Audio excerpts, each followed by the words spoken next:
Hello, everyone. Thank you for joining us at the VR curriculum panel. This is an education panel, so I want everyone to get up and move to the front of the room. Come on. No, all right, fine, sit in the back. You are welcome to come and sit in the front. Thank you, Mary and Greg. Yay. All right. First, a couple things to think about. What we're going to do with this panel is for asking a question. One of the ways that you may ask a question is to go to Slido. So that's sli.do on the web. All you need to do is enter the code J762. You type in a question. The question will be anonymous. You are more than welcome to tag your name to the question. And then you can upvote other questions that you like that you want the panelists to ask. What we'll do is we will actually alternate between Slido questions and a question on the microphone. So if there's a question in Slido that ended up moving to the bottom and you really want that question asked, please walk up to the microphone and we'll take that question as well. And I'll have this information up throughout. We have an amazing group of panelists up here who have been teaching VR for a couple years now. And they're all going to give you a brief introduction about what they've done in terms of curriculum and a little bit about what they're currently thinking about. Again, come in, education, sit in the front. Okay. We'll go ahead and begin with Anthony Steed of University College London. Hello, and thank you for asking me to be on the panel. So I've taught virtual environments or virtual reality for a couple of years or decades, depending on how you count it. Like many people, I inherited a graphics course, a course which is extended from a graphics course. And we're trying to teach everything that was different between real-time computer graphics and virtual reality. And that curriculum got bigger and bigger and bigger over the years. We ended up lecturing more and more material, and we had bits on humans, haptics, brain-computer interfaces, and so on. And about 3 years ago, I decided that that was just, the students liked it, but it was shallow everywhere. So now I try and teach critical thinking about virtual reality. It's less, here's everything you need to know about perception, embodiment, and so on, and it's more, here's the technology, here's some things to try, and then here's how to think about design and science in this area and some of the major concepts. So I'm still working through that. I have a new plan. The papers that I give them sort of change each year, but I'm really focused on making sure they understand where the questions are and not try and teach us a set of new things you need to learn about hardware. All right, thank you, everybody. My name is Benjamin Locke. I'm at the University of Florida, and I started there in 2003. And when I started there, I taught the VR course, I think, in a computer science standard way of thinking about tracking and rendering, latency, and those sort of topics. More recently, I've been very passionate about trying to say, what happens if at your institution there were 500 people or 1,000 people who could build VR apps? Think about how many are there now. Think about if you could have that many. And so I've been working for VR for the Social Good, the website, vrforsocialgood.com, and we teach classes to, most of the classes are about 100 people big. And so these are large classes where there can be of any major, any year, and we teach them how to tell stories in VR. So that's what I've been very, very passionate about. How do we empower more people, and how do we build an ecosystem at our institutions where VR can truly flourish? Right now, it's very centralized, the knowledge is centralized, and I want to decentralize it. So that's what I've been thinking about. I have a lot of experience trying to teach many different majors how to start building and telling stories in VR. So, thank you.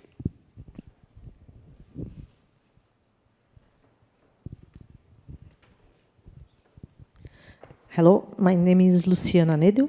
I am from the Federal University of Rio Grande do Sul in Brazil. And my background is in computer graphics. And since the end of the 90s, I am also doing research in virtual reality and more recently in visual analytics, immersive visual analytics, in fact. And the idea is to mix virtual reality and visualization. And my first VR course was in 2004, and since then, once a year, I have a VR course. The course is done for graduate students on computer science, mainly in computer science. We have around 10, 15 students, and it's a hands-on course. I teach a little bit about the principles of VR, principles of new interactive techniques, AR, but most part of the time they are spending developing a project, having an idea, thinking about the hypothesis, implementing it, testing it, and so on. And then my point is that in VR we have much more things to do than things that others have done until now. And each year it changes. In the beginning, I remember they spent a lot of time proposing new devices and trying to put things together. And today, many of these problems are solved. We have a lot of off-the-shelf devices, very good and very easy to use, and then the problems change all the time. And then I think it's in the same idea he said before. It's more important to be critical and to learn how to propose new things than learning old things, because things are changing all the time.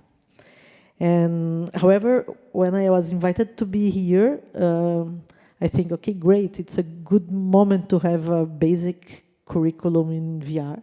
I don't know if you will have this, but I'd like to have the recommendations of what kind of things you should address in this kind of course for undergraduate students and also for graduate ones. Okay, thanks. I could use two. Okay, so I'm Doug Bowman from Virginia Tech. That's what it says on the screen. I've been teaching VR since the year 2000. So when I first got to Virginia Tech 20 years ago, they gave me a graduate course in my area of specialty. And so it is a graduate level course, and I teach it as a class to teach students how to do research in VR. So I want to teach them to do what I do and really to recruit students for my lab so that to go on to do masters and PhDs in virtual reality. So I do that by, of course, covering some basics and fundamentals of, how does a VR system work and what are the different devices and, what sort of tracking systems should you be thinking about and so on. But really, as we cover kind of all the spectrum of topics in VR, which, as a side note, basically the outline for our 3D user interfaces book is the outline that I use for my class. As we cover all of those topics, I will lecture for one day of the week, and then the second class meeting of the week, I have the students read 2 or 3 research papers in that area of VR, and someone leads a discussion on those papers, and we discuss research methodologies and experimental design and validity and open questions in VR. So it's really focused on training people for doing research. It's fairly narrowly focused on that. I just this year started to teach a second course, which is a senior undergraduate course, and it's kind of a senior design, senior capstone type of project class, which is about, we call it designing 3D experiences. And that's focused really on, similar to what Ben talked about, in the sense that we're focused on just making something great in VR or AR, making a great VR, AR user experience. And so I do a little bit of lecturing just to talk about some kind of best practices to avoid simulator sickness and to think through, how much throughput can you get in your experience, and how are different types of hardware going to affect the user experience and so on. But mostly we just coach students on how to think interdisciplinarily, if that's a word, and how to design something that in the end will be a great product. So that's a very different sort of class. Something that I'm thinking about a lot in my classes is how to balance between historical view of VR, which I'm biased towards, and modern views of VR and AR. So I tend to want to say, you know, that's a really great idea that you have, but, you know, it was done back in 1990, and, you know, I saw it in the lab at Georgia Tech back in 1990, so you really don't need to do it again. I do want to point students to those sorts of things, but I also want to acknowledge that VR and AR are different now than they were back in 1990 or earlier, and that there's always new stuff to learn. So I'm always trying to balance between those two things. Hello, my name is Jerry Kim. I'm at Korea University now. I've taught VR at the graduate for first-year grad students, whom I think are the right people to teach this class, at least for an introduction. I think they have the right perspective, perhaps experience, and sufficient background to venture into VR. I cover many different things, like Doug said, you know, tracking and displays and all that. But I try to emphasize what are the elements that distinguishes VR from, let's say, regular interactive 3D graphics. So I try to focus on the sensory part in my class. And the way I manage the class is I do some basic lectures, and these lectures try to cover those elements I just spoke of. And students will be given exercises to actually realize and implement those things. And it could be actually building a simple cardboard like HMD, or it could be using 3D sensors and applying some filtering technique to that. Could be using Unity to build some basic scenes, add some so-called presence elements to make it different from just desktop 3D interactive contents. So the issues I'd like to perhaps raise today is this class that I teach, at least, tends to be very broad.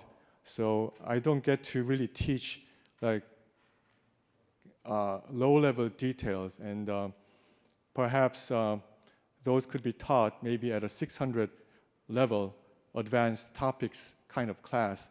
But then I find students not too much interested in the 600 level courses. I don't get to attract too many students in that sense. Also, there's an issue about how much tool usage is good. At the early years, we've been doing, sometimes we even used OpenGL, I think. There was World Toolkit, what else? This Open Scene Graph, and now everything's done in Unity. And I kind of fear whether students are really getting the education or not.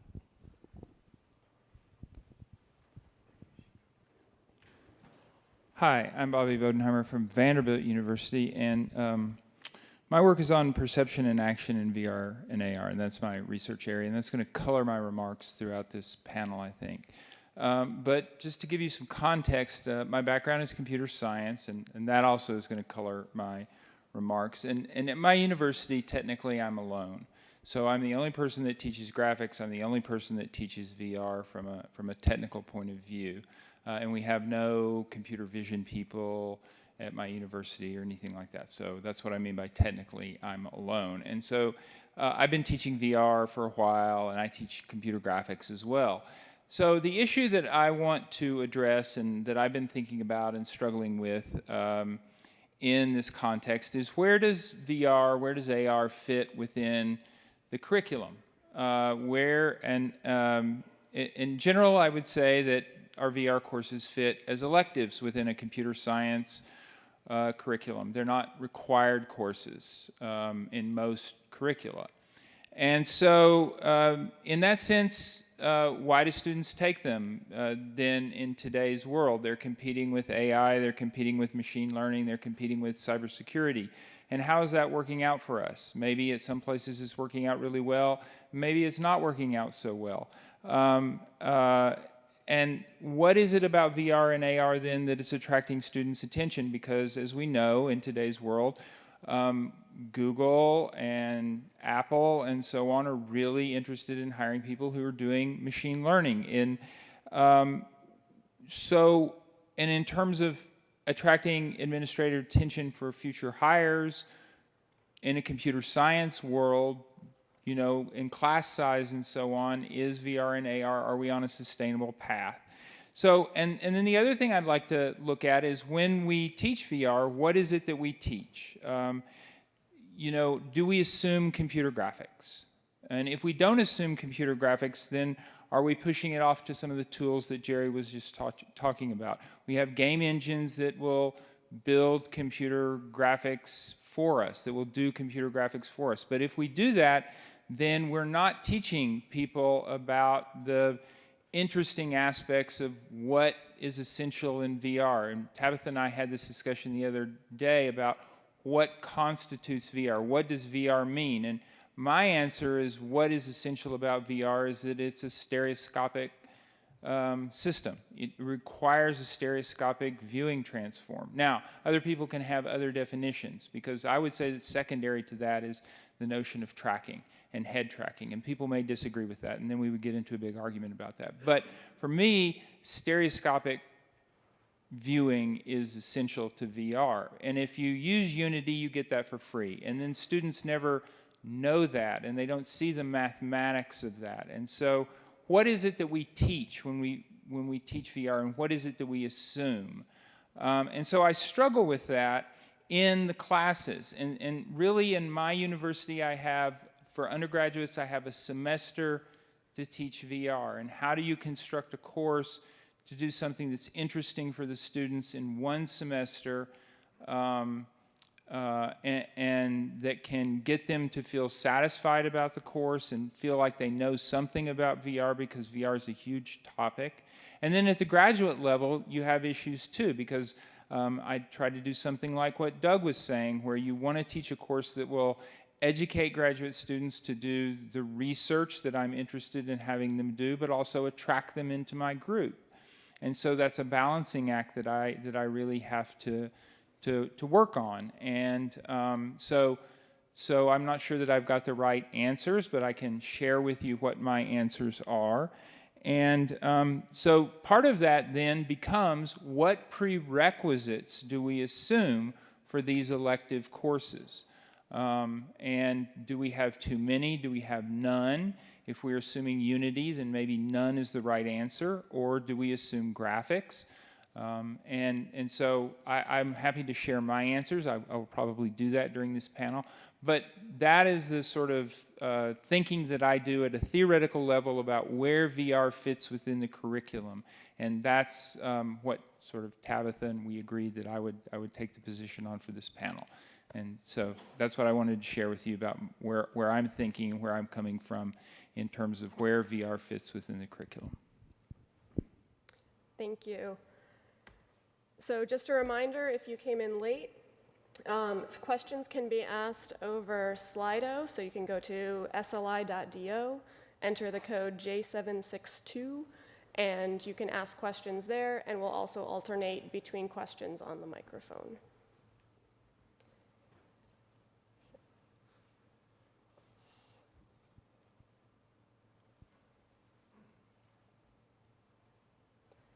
While I get this set up, let me start with a question for you.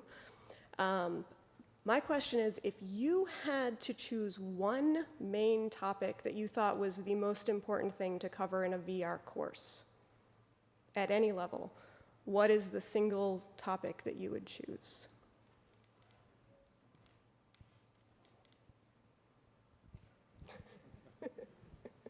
Why are you hitting me the microphone? Bobby wants me to answer this question. You started with a really hard one, because there's so many different facets of VR and AR. I mean, I guess I think I would love to say interaction techniques and user interface design, but I don't really think that's the answer. I think that that's pretty close to the top of my list. But I guess I think that that perception of virtual environments is the fundamental thing that drives everything else. It's kind of similar to what Bobby was saying. Really understanding the human perceptual system and all of its facets, and understanding how that applies to experiencing virtual environments, and then how that can be used to produce really cool and interesting and innovative experiences in VR, like all the illusions, like redirected walking and so on that you guys many of you are working on. So I guess I think I would start with sensory perception and its implications for VR.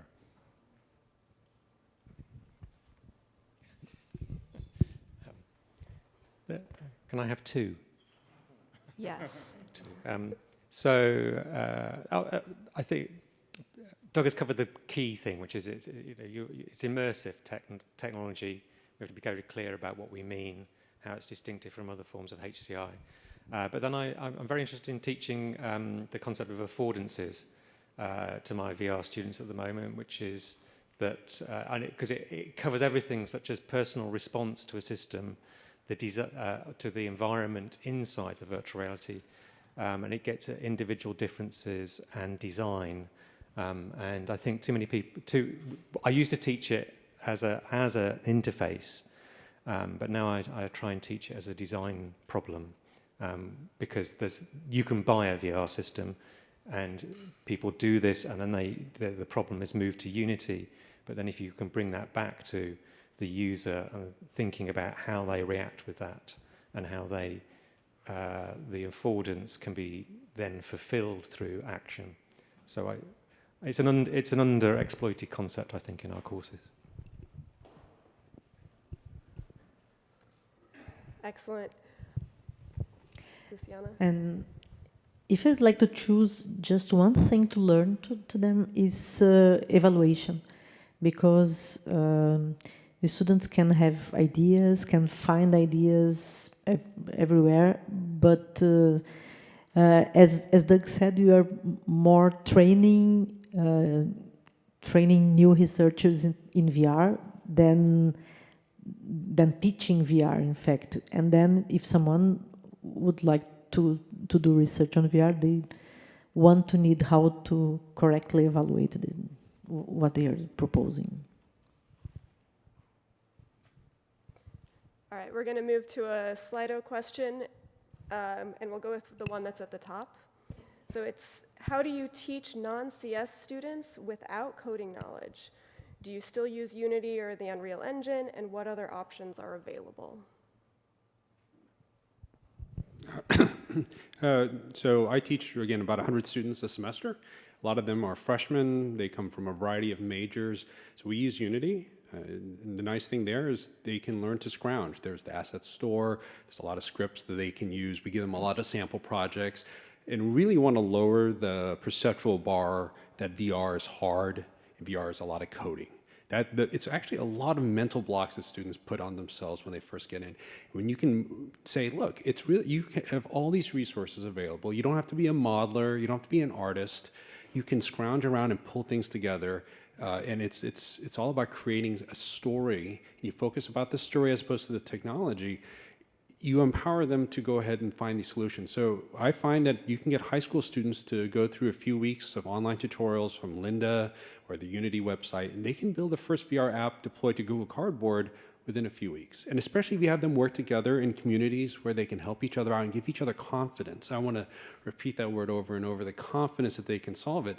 It's really amazing what they can go off and do because they're used to studying and learning on their own. They want to find YouTube videos to get themselves started. They can do all these things that they learn in a different way than when I went through it, right? And so I find that I've really changed what I thought was required to get into the field and to really get started. So I would suggest being very open in your thinking about what is required to get in. So I teach, again, lots of students, and a lot of it is watching the words that I use. For example, if I say deploy a build of the latest version, That can be very scary for a journalism student who's in my class or a nursing student who's in my class. So it's really watching the language that I use and helping build community so that they can say, hey, this is totally doable, even though I might not be a coder or I might not be a gamer or I'm not a techie person. That's my answer.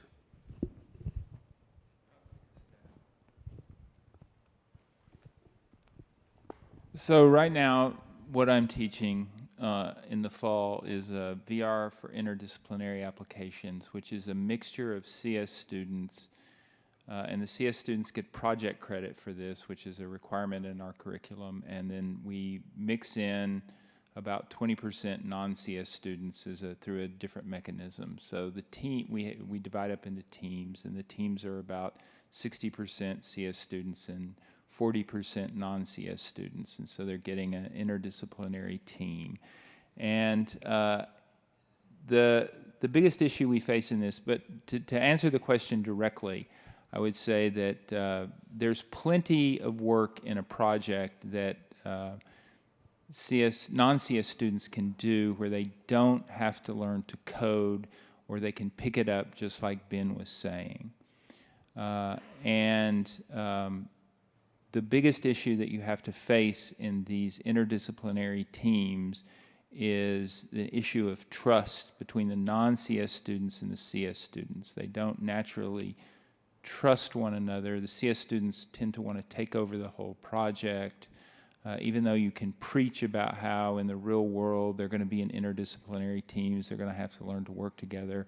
The CS students think that, oh, I've had 3-4 semesters of programming, I know it all, and I can just do everything. And you assign them massive projects where it's going to take a huge investment of time by all the team members, but they still have this belief, which is mythical really, that they can do everything themselves. And in order to make sure that they don't crash at the end, you have to get an investment and a buy-in so that they begin to trust one another quickly, and that the non-CS students feel invested in the project, and they learn to do things that they can do, and Unity makes that fairly easy. There are plenty of things that non-coders can do in Unity that give them accomplishments, and there are plenty of things in VR, modeling, and other things like that, and even building up to scripting by the end of the semester, that are fairly complicated, fairly satisfying, and I think, to use Ben's term, CS students don't want to be gatekeepers of knowledge. And we want to develop these tools so that they can go out and develop complex things, and the CS students can do what they want to do, code complicated applications and tools like Unity, and then non-CS students can actually use them to create really cool applications with them.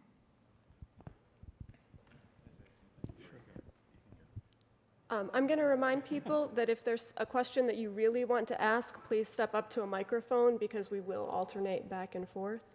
Doug, was there something you wanted to add? Yeah, I'll just add 2 quick things to what has already been said on this one. One is, in an interdisciplinary setting, I always poll the students at the beginning of the semester to find out what experiences and backgrounds they've had. I don't just ask them what major they're in, because there are some people outside of CS who have extensive programming, but we also have other skills that are really important for the project.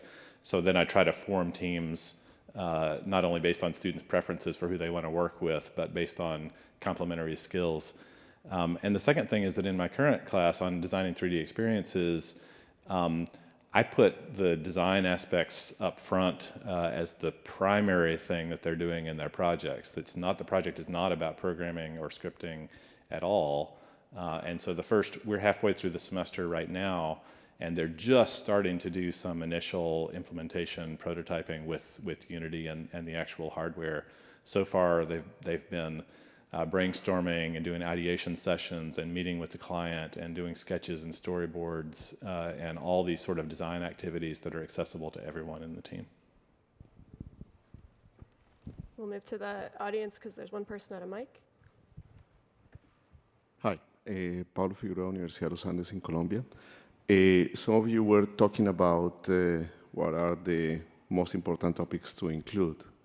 And I would argue that it's more important to know what topics not to include, because it's so difficult to cover everything. It's so huge, the field right now, that I wonder if you have any thoughts on what not to include in this type of courses.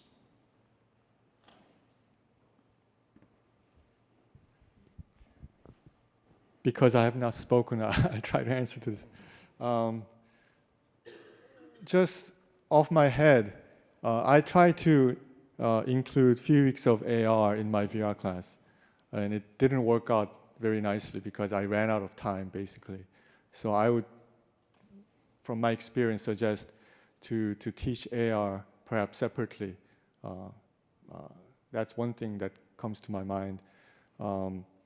Also, sometimes I go into these ergonomic issues like, vision and hearing and haptics and tactility.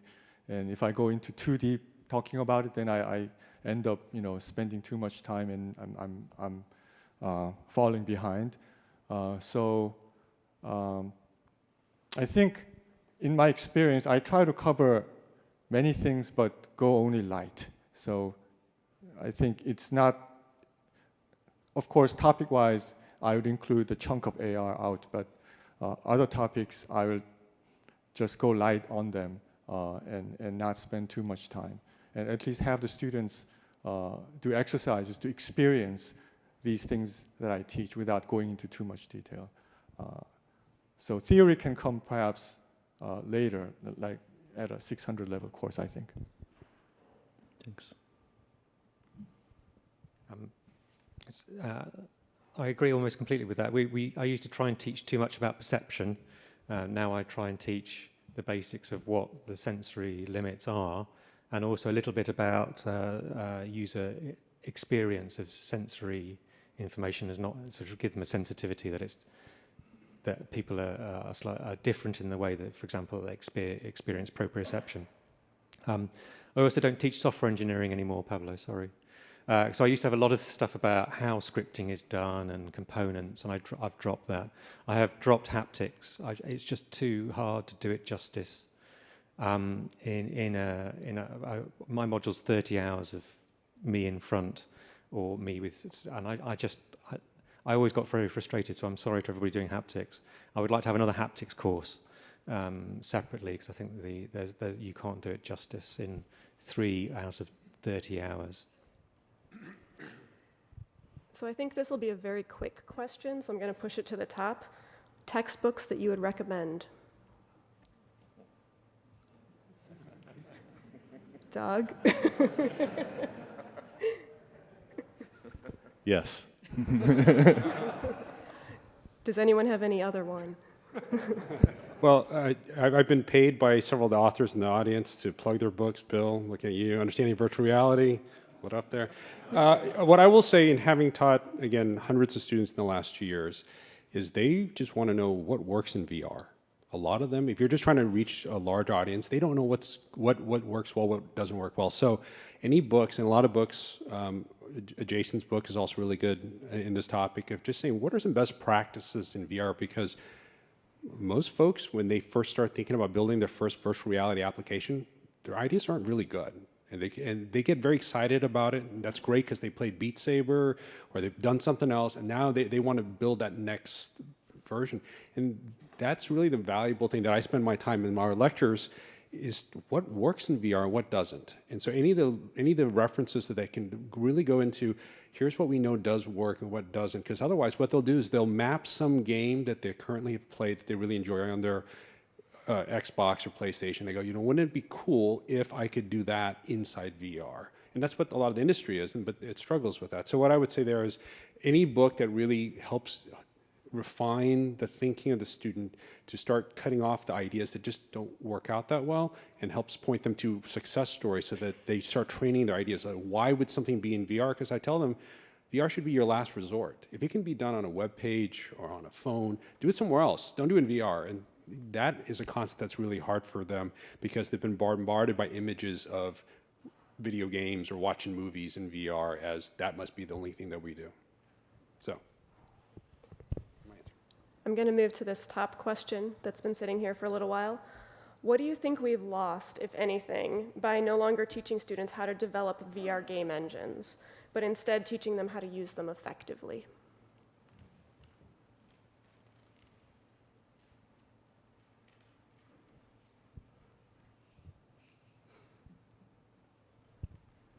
I don't know if this is a thing we have lost, but I myself have found relying more on these tools to teach students. These are graduate students. And sometimes, the student, for example, developed a very good project using Unity, but let's say at the end of the class or at some other, through opportunity, I find him, he didn't have a full grasp of 3D transformation. So that kind of struck me because these are the same grad students I work with to do my research, and although this could be an isolated episode, and this person didn't have the full grasp of 3D transformation, so which is, I would argue, to be something very, very basic.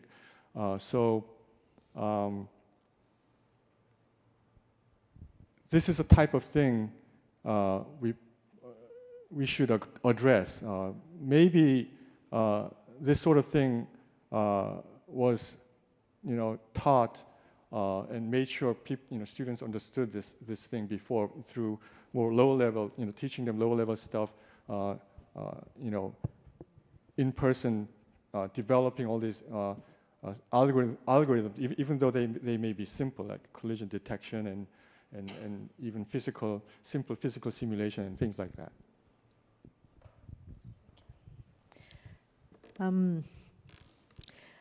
I think it's still important to learn the basics, and I am proud of myself because I know how to implement the Bresenham algorithm, and now the Z-buffer implemented this, and the Phong rendering, and the rotations we made by hand, all the kind of rotation. Then it's easy to know why you have jingle ball sometimes. And sometimes my students find some problems and they don't know how to solve it. And I know because I implemented it by hand. And I don't know how to deal with this. I think it's according with the profile. Of course, if you re-implement everything each time, you never go so far because you are doing what the others have done before. But for the other hand, you learn it. And I think the best thing is to offer the opportunity to go to both sides. Or you can be the guy that will implement everything by hand, or you implement things using game engines and so on. And then in a course with a few students, you can do this. You can offer both opportunities, but of course, in a semester course, they cannot do both things. And then I think the best solution is this: is to offer the possibilities, and each one has a different profile, and you choose. So I would add that maybe I'll try to be a little bit controversial. I got into this field because I took a computer graphics class and I thought that all that low-level stuff was completely cool. And then I took an HCI class and I realized where the real action was. But I think the answer is this is a curriculum panel, so you got to think about in your curriculum, what are the learning objectives of your VR course, right? Who is it for, and what are you trying to have them learn to be able to do things in the future with VR? In my graduate VR course, if people are going to end up doing research in the field, even if it's HCI research, I want them to understand a lot of the fundamentals of the graphics systems, because a lot of advanced interaction relies on being able to manipulate things and not necessarily do things the way that the standard graphics pipeline would have them done. But in my undergraduate class where they're designing experiences, the learning objective is to figure out how to use VR as a commodity to produce cool experiences, cool and compelling experiences. And so I think it's okay in that context for graphics to be commoditized and just something that you consume, even if you don't understand it, because it allows you to produce the experiences that you can envision, and it's more about that envisionment and design. I just want to say I agree. Depending on the objective, yes, I think so. I just want to remind perhaps that for my class, it was designed for typical first-year CS grad students with whom I perhaps would do some future research. So that's why I said what I said. But maybe for non-CS introductory tutorials or for undergrad students who are not really geared for future VR research, let's say, but they're more focused on using it, I think I agree with what Doug said. Great. So I think it could be a little bit easier to teach those kinds of students because if you want to now, the problem is how do you balance these technical details and also the other stuff, you know, that problem arises for my case, let's say. I believe the question at the top we've already touched on. Does anyone have anything they'd like to add about how to handle a wide range of technical experiences? Yes, teaching groups and pay close attention to the group structure because the computer science students don't want to design often, but the design students don't want to program, and you can come to a happy resolution.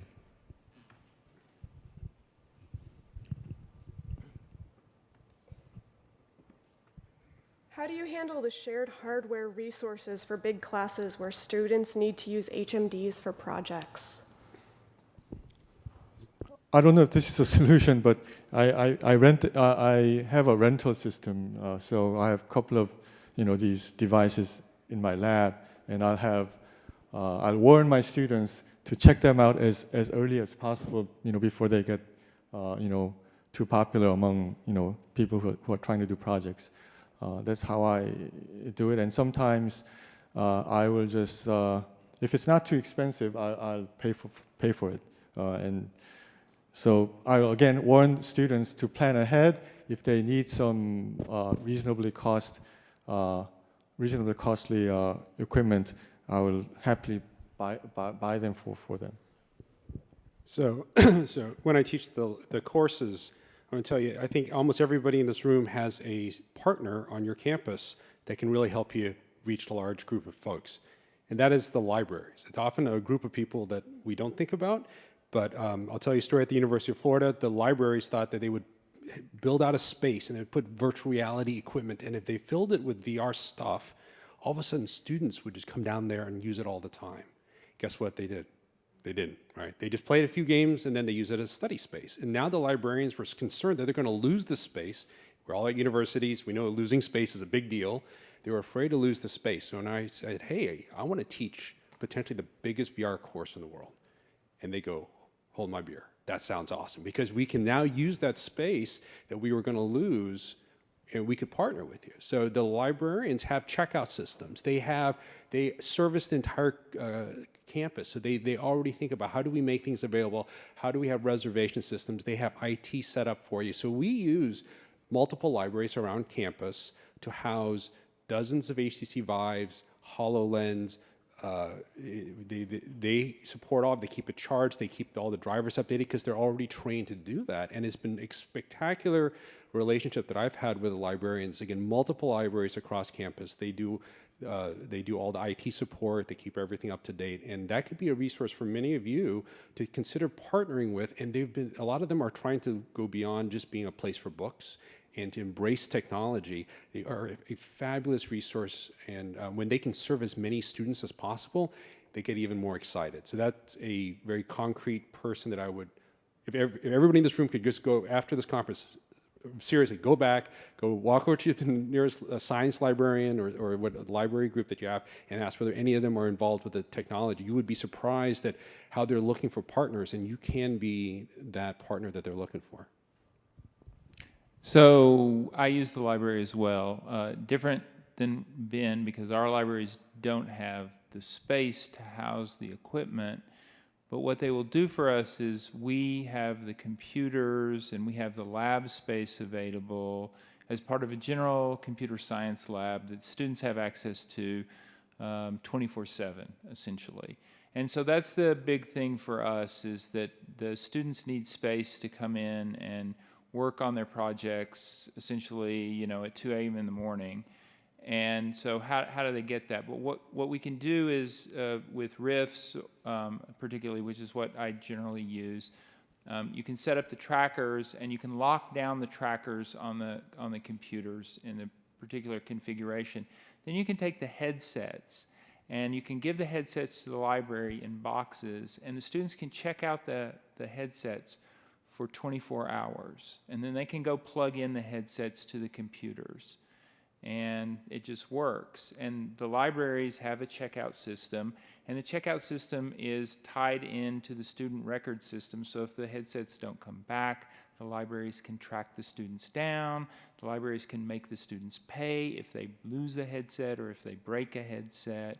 And the librarians can be trained to make sure that the headsets come back in working order. So that partnership, like Ben said, has worked really well for us. Now, caveat, the library did manage to lose one of our headsets themselves. So it's not perfect, but it's pretty good. Moving out into the audience. It's a little bit of a curriculum question, a little bit kind of VR ethics. One of the issues with kind of lowering the entry bar for programming is now everyone's an app developer, whether you're a software engineer or not. And we have apps that have, 50,000 downloads and leak, personal details, date of births, all that kind of stuff. One of the things with VR is if you make a bad VR app, it's really bad in terms of, motion sickness and that kind of thing. Our course is only 13 weeks long. So how do we kind of make sure that we're not creating a new generation of people that are going to go out there, don't necessarily have all the theoretical knowledge to kind of make a great VR app, which is very hard to do, and kind of not put off the rest of the general public from using VR kind of going forward, if that makes sense. In such a limited time frame, obviously we want to teach the practical and we want to teach the theory as well, but then there's also the, someone mentioned it before, you don't want to, do VR just for anything, you want to use it as a kind of tool of last resort. But how do we make sure we don't kind of ruin it for everyone else, so to speak, by kind of giving everyone a little bit of knowledge, but having that being too dangerous?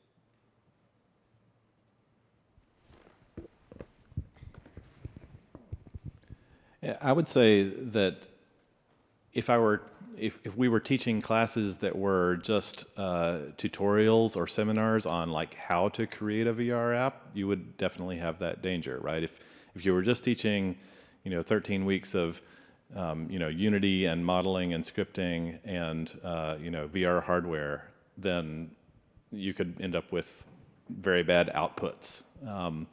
But I think most of us are trying to teach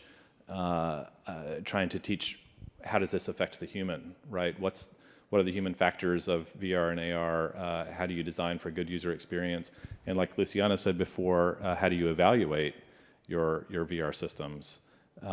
So all of that as part of the curriculum means that students are equipped to maybe not develop or design the right thing the very first time, but to be able to evaluate and iterate until the user experience gets to where you want it to be. And if you emphasize that user experience user experience metrics are kind of the primary objectives of your design, then I think students are equipped to do well with what they've learned.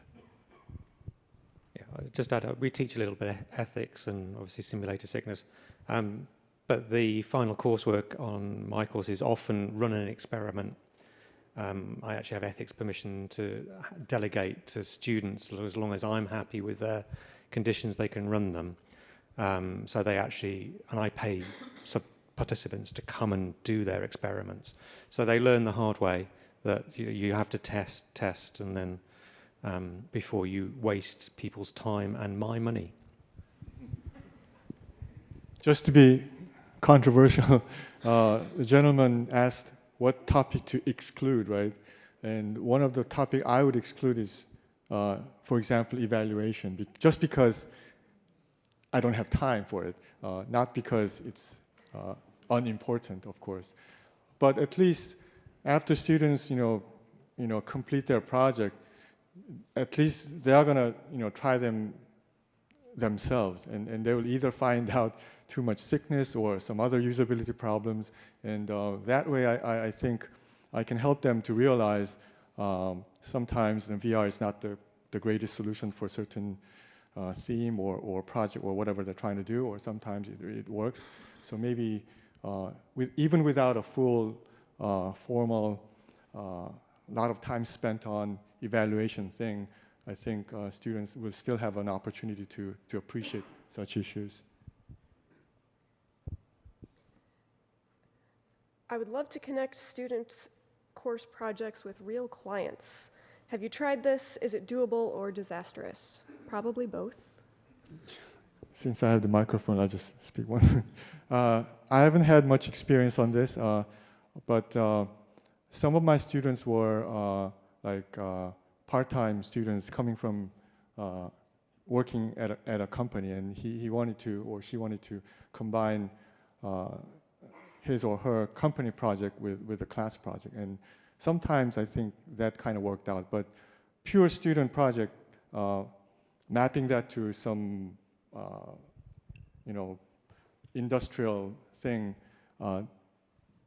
tended not to work the best for me or for that person, because students are just busy learning and doing whatever they have to do. They have other classes, and having to think about communicating with the needs of the company and so on, external companies, was a big burden on them, I think. So unless you have this real motivation, for example, the part-time student working at that company, I find it quite difficult. So in my sort of fourth year, fifth year course, I don't connect students with clients. Having said that, the second year course does VR projects.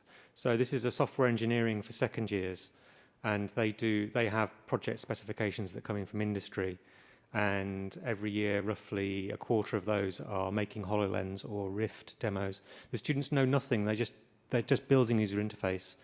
And I consult on those and tell them things to go wrong, but those projects work extremely well. And if you've seen any of the Microsoft HoloLens advertisements about medical applications, some of those are actually second year students from our department, and they're selling apps on for Microsoft's HoloLens medical application push. So I've worked with probably about 40, 50 outside folks to come in and pitch ideas. I would say that a lot of them have very little clue as to what VR is good for. They're very excited about it. And so I found that over time, I've had to work with them more and more and curate their ideas before they introduce it to the students.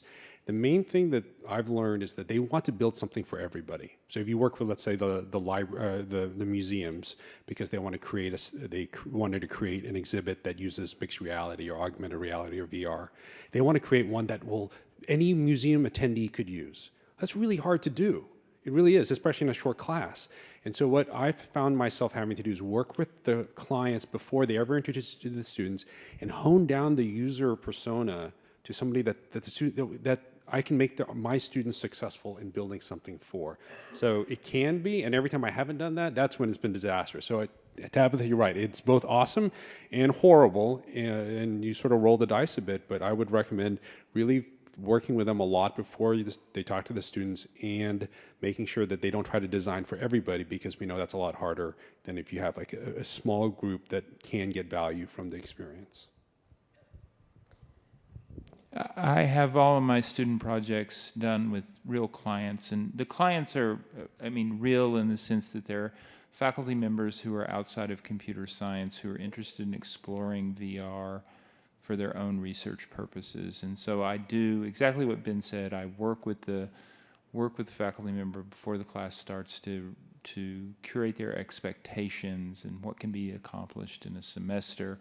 And then the students meet with that faculty member every 2 weeks. Sometimes if the faculty member is very excited, every week. And these can be doctors, so they have medical applications, or they can be history professors, or French and Italian professors, or psychology professors, or education professors. And they're very interested in just exploring the use of VR for their own purposes. And it works really well if you manage expectations going in and make sure that the project is going to be doable. And is not, outside the bounds of what the students can reasonably accomplish. All right, we have a battle here for these next two questions. But currently, so it's how do you assess the VR projects students submit? Any interesting ideas here, especially for those large classes? I'll quickly say YouTube playlist, very, very fast. You can attach 3-minute videos. I can go through 80 students. It takes maybe 3 or 4 hours, but just watching YouTube videos, and you can score them very fast. I do that too, but the class is assessed on a more regular basis. So it's, it's meeting design goals, it's meeting milestones, it's assessed other ways as well. But the final project is assessed on, did they meet their goals? And how well did they meet their goals? They have a project specification that they devised themselves. And I sit there and grade on the basis of how well did they meet their own specification that they devised. But they also have to create a video, and I also grade on that as well.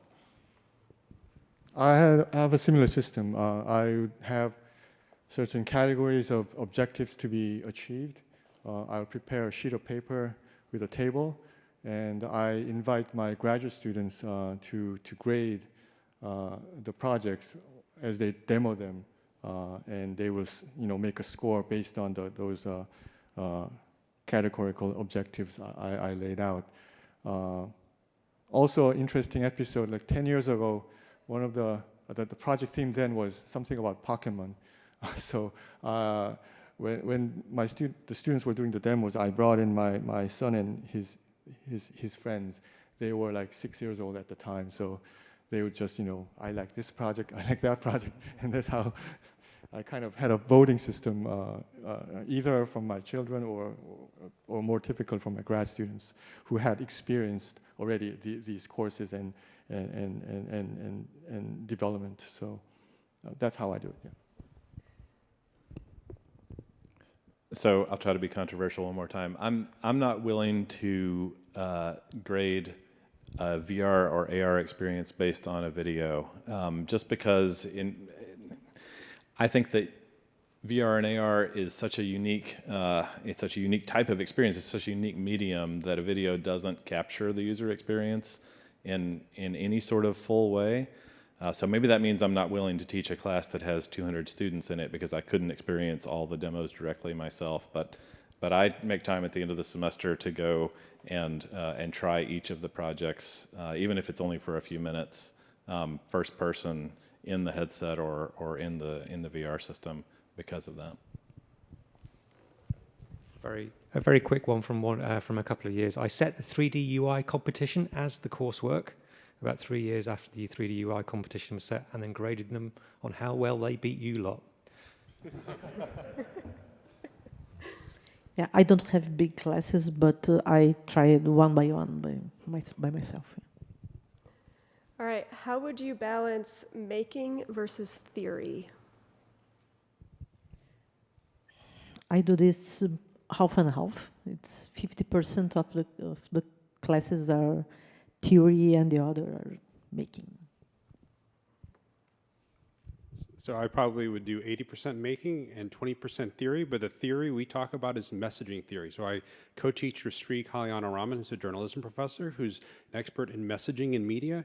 And so the theory we cover is actually how do you message in different mediums, such as VR. So it's not a lot of the computer science theory. So it's 80-20. most of the time they're making, but the theory we teach them is how to tell a story.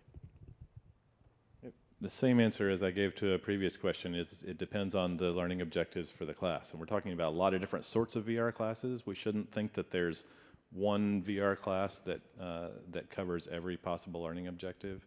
So one of my classes is about making and some best practices, and the other class is about teaching people to do research, so it's much more theory heavy. All right. We should consider splitting into multiple courses to build a fuller curriculum, one for getting students introduced, one for in-depth development, etc. What are your thoughts? Well, I think this is exactly what Doug just said. In terms of the theory and making, maybe the very first class, introductory thing to a non-CS, people could be 100% making. And then maybe first year grad student class could be 50-50 kind of making versus theory. And then there could be a 600 level, maybe more advanced classes that's more focused on theory, specific topic, and things like that, I think. So I just basically agree with the statement. Splitting is good. I guess practical problem could be attracting the students and people who want to take all these multiple level courses toward the end. Obviously, within any one system, you don't often get to split a course, but we've been proposed to add one, which is essentially neuroscience and perception for VR, with the idea being that we can convert people that do neuroscience and perception psychology into people that could then do computer science the year after. So that module, I think, I haven't got permission to run it yet, but I have a lot of backing as a sort of trying to sit on a new interdisciplinary border. And it covers the type of perception that I've had to drop from my core science module in the computer science department. All right. So somebody out there is excited to teach their first VR course in the fall. What specific wisdom, advice, and tips would you have for them? Tabitha, Yeah. may I ask a question? I know I'm not in the course. Sure, of course you may. Okay. Thank you. I'll go there. No, I just would like to know how are you dealing with the ethics committee? Because in a VR course we do a lot of experiments with users, with students. Sometimes are users, and sometimes you ask for others to come. Are you dealing with this, the ethics committee? So I very briefly mentioned that after 15 years, I managed to persuade the ethics committee that if we were using a consumer equipment that I could be the gatekeeper for experiments. So I have a blanket, our ethics committee, which is very advanced and has very thorough and also thinks very hard about what an ethics committee is for. So as long as I'm happy with the experiment conditions and the roles of the participants, the students can run participants. Obviously I have to train them on all the things not to do and what they need to look out for. And somebody's more experienced has to be in the lab, so that's generally not me. It's one of my postdocs has to be there in case of anomalous situations. We've never had any, so that's working quite well for us. But I know that colleagues who've looked and envy in that, and they're still having to apply. Around London, I know other people that just won't go with their ethics committee. Yeah, we have the same thing in the sense that as long as it's a class project that is contained within the class, that I can be the IRB for those projects. Nevertheless, in my graduate class, I still make students put together all the documentation that they would submit to the IRB anyway, and I review it, just because they need to get that training for their own research. May I answer also? So we have a Duke for, yeah, I'll take your place there. We have an agreement with the IRB, and they work easily with us. So we actually collect all the protocols, and my teaching assistant does a pre-review, and then it's submitted as a bulk and reviewed as a bulk, so that we, of course, a lot of times revisions are necessary, but we can get sort of a streamlined approval for that. Great. Wisdom, advice, tips for someone starting out? So the word I would say is iterate. Iterate, iterate, iterate. So instead of having them build one project, which invariably would not be very good, if they could, you know that the fourth or fifth idea will be much better. So in my class, we iterate. We do agile software development. We run Scrum. So they iterate and they turn in the same project 5 times. So it's the 5th time that it's a lot better.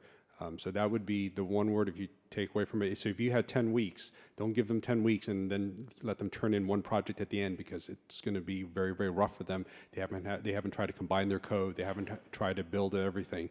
It gets very, very challenging for them. But in my class, they turn it in every 2 weeks, and every 2 weeks they get 20% of their grade. It's a very different mindset for them, but when they do that, it becomes a very even process throughout the semester. And again, they turn the same thing in repeatedly, and they get reviewed on it 5 times, and the idea progresses and improves. So that would be the phrase I'd say. If you're teaching a class, let them iterate, let them make mistakes, let them fail over and over again, and it's not punishing to them, so that they can get better, because we all agree that the 5th iteration will be better than the 1st, so why create a perfect 1st iteration? Instead, get to the 5th one as soon as possible. My take on the same question, although it disappeared from the screen. One advice I give to my students, rather, is not to be ambitious. Students, many times, when they take the VR class, they have something in their mind. They want to do something. And when I hear about it, it's very, very often ambitious. They want to do multi-user networked game, something with HMD and so on and so on. And it's something that cannot be done, I think, in my humble opinion, in say 14 weeks, because they're also learning at the same time. So the same goes for the teacher. I think I mentioned let's exclude AR. I once had network VR in one of my topics, but I decided to take that out because I just couldn't cover everything. So I try to focus on the very basic things only. Again, there's an issue, again, how do you balance the theory and the making, and it's all intertwined topic, I think. Yeah, not getting over ambitious is one way to go. The quick tip I would give is solve your space and hardware problems before the course starts. I like to get the students, especially if they're from engineering, to do proper critiques of other people's software, including their classmates, because that's immensely valuable, is to watch the mistakes that other students are making, and also developers out there. There's some fantastic content out there, and even just analysing why something like the game virtual reality even works is immense fun for them, and it's very, very instructive. So I do that at the start. I'm going to make a quick comment to Brett Jackson's question right here. If anybody is aware of the Nifty assignments or Groovy graphics, so these are assignments that educators can post, and there's a collection of them that anyone can then go ahead and pull from for creating courses. And so you'll tag levels and what the objectives are of the assignment. This community is invited to submit to the Groovy graphics assignments.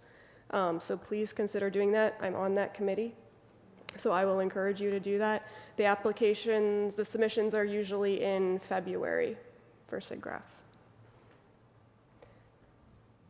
Okay, so apparently pleading with the audience, good attempt here. So teaching VR and VR, what do you think? Not yet. VR doesn't work. We cannot teach VR. No, it's a joke. I agree. It's not yet. I think this is probably a pretty good exercise for all of you. What should be covered in a VR 101 course? And what are the prereqs?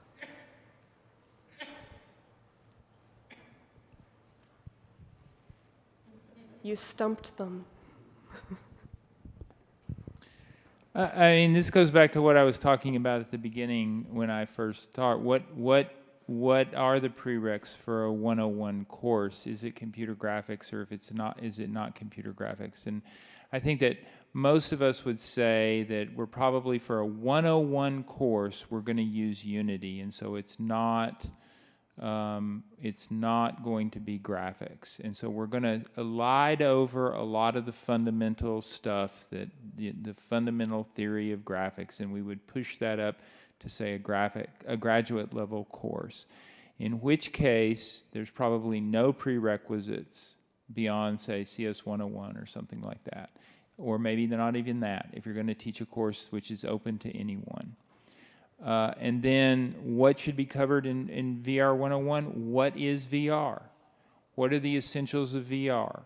And we could have a long discussion about that, but we're out of time. So I would just give you my things. Tracking, including head tracking, body tracking, avatars, stereoscopic displays.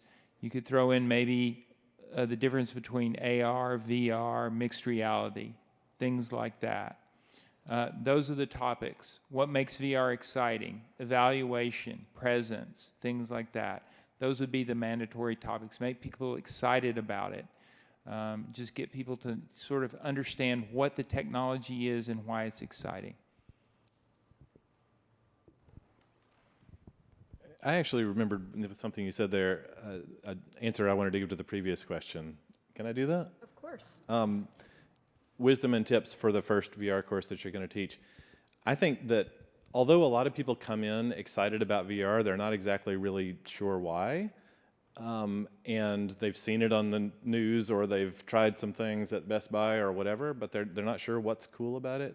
So I actually always start the course with why should you be excited about VR? Here's all the things that people have done with it and that you can do with it, and why it's different than any other medium that you can use, a technological medium that you can use for such experiences.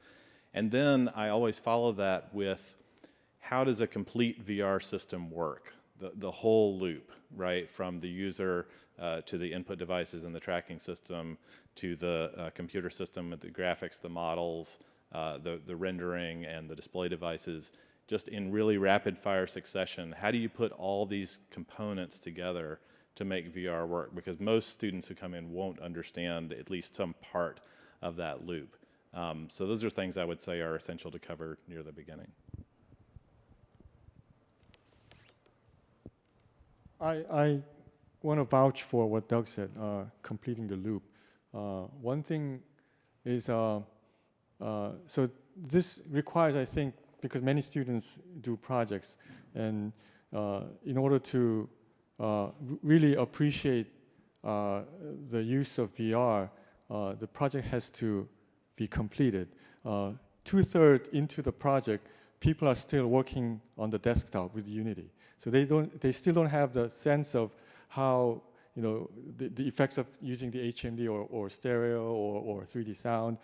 That all comes together toward the very end, when the project is over and when it's demoable. And only then, I think, the loop is closed, and they kind of appreciate, oh, this was what the course was for to begin with.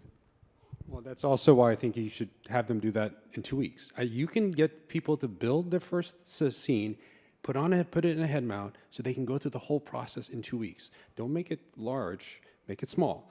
Let them go through it and let them practice over and over, make them combine it, let them try it out every 2 weeks. I've traveled around and seen a lot of different VR courses, and the most common thing I see is exactly that, where you wait till the end, and then guess what? If you've ever seen the Marshmallow Challenge, you think it's a ta-da moment, it's an uh-oh moment, because it doesn't come together.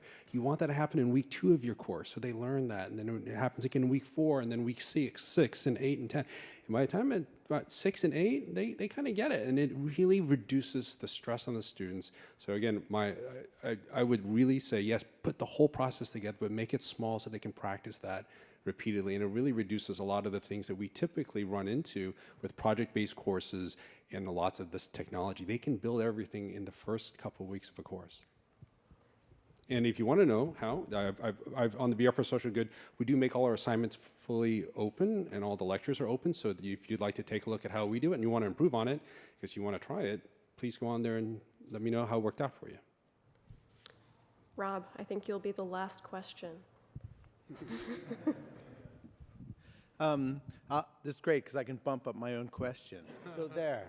This is about curriculum. It seems that many of you are talking about a course. So probably at many of your universities there's a games course, but sometimes there's a game curriculum. And when we first look at putting together a games curriculum, we try to shove everything in one course because you got to put everything, and it doesn't work. Just like in VR, you just can't do everything. So you do AI differently, and you do game engines differently.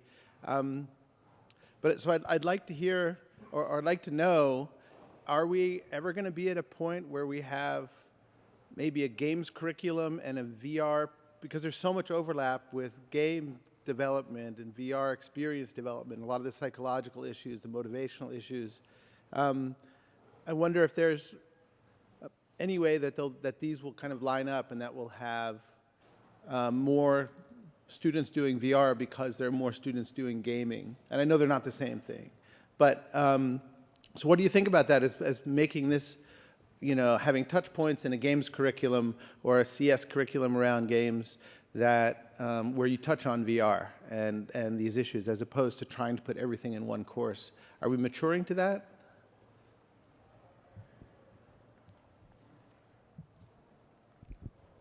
I guess I'm thinking about my own context. I don't see that happening within our CS program, just because when students come into the CS program, both graduate and undergraduate, they're thinking about lots of different possible career tracks, and we want to expose them broadly and so on. But where I think it could work in my context is as an interdisciplinary, maybe master's program, maybe undergrad, but probably more at the master's level for me, where, because we have a fairly large group that's scattered across computer science and industrial and systems engineering and communication and visual arts and cinema, all doing VR, AR types of things. And I think it could be really attractive to have a specialized program like some of the specialized games programs that you're familiar with, for students who know they want to be in that industry, to come in and get the complete interdisciplinary perspective. Yeah, maybe I'll go back and try to start that. I think we have run out of time, but I guess that might go toward this top question of, should we be in applied psychology? Should we be in applied psychology? Yes, no's? I personally like immersive storytelling, so I would say no to that question. So I focus on stories, and because everybody likes telling stories, and it's conceptually such a simple way to get people to understand why they might want to use VR. So I don't think of the course that I teach as psychology, more immersive storytelling, and it removes the focus on technology, which we find very valuable. There are actually 3 modules in VR you can take at University College London. I teach one, the architecture department teaches another, and the third is taught by the documentary film department. All right, I would love to thank the audience for all of your amazing questions, as well as our panelists. Lucia, did you want to answer? Okay. So let's give a big round of applause to our panelists.